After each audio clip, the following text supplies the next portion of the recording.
মিরপুরে সিরিজের তৃতীয় ওয়ানডেতে বাংলাদেশের কাছে হারের পর একটি রিভিউ সিদ্ধান্ত নিয়ে আনুষ্ঠানিক অভিযোগ করেছে পাকিস্তান। অনফিল্ড আম্পায়ার কুমার ধর্মসেনার সিদ্ধান্তের বিরুদ্ধে ম্যাচ রেফারির কাছে অভিযোগ জানায় পাকিস্তান দল। ঘটনাটি ম্যাচের শেষ ওভারকে ঘিরে। তখন জয়ের জন্য পাকিস্তানের দরকার ছিল মাত্র 2 বলে 12 রান। রিশাদ হোসেনের বলে শাহিন আফ্রিদিকে LBW চেয়ে বাংলাদেশ রিভিউ নেয়। প্রথমে আম্পায়ার বলটিকে ওয়াইড ঘোষণা করেছিলেন, কিন্তু বলটি স্পষ্টতই ওয়াইড না হওয়ায় পরে অধিনায়ক মেহেদী হাসান মিরাজ, উইকেট কিপার লিটন দাস ও নাজমুল হোসেন শান্তর সঙ্গে কথা বলে রিভিউ নেওয়ার সিদ্ধান্ত নেন।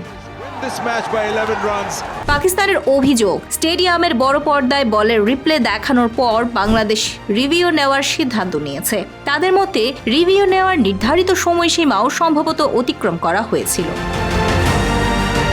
প্রযুক্তির সহায়তায় ওয়াইড সিদ্ধান্ত বাতিল হয় এবং বলটি বৈধ হিসেবে গণ্য করা হয়। ফলে পাকিস্তানের জয়ের সমীকরণ আরও কঠিন হয়ে যায়।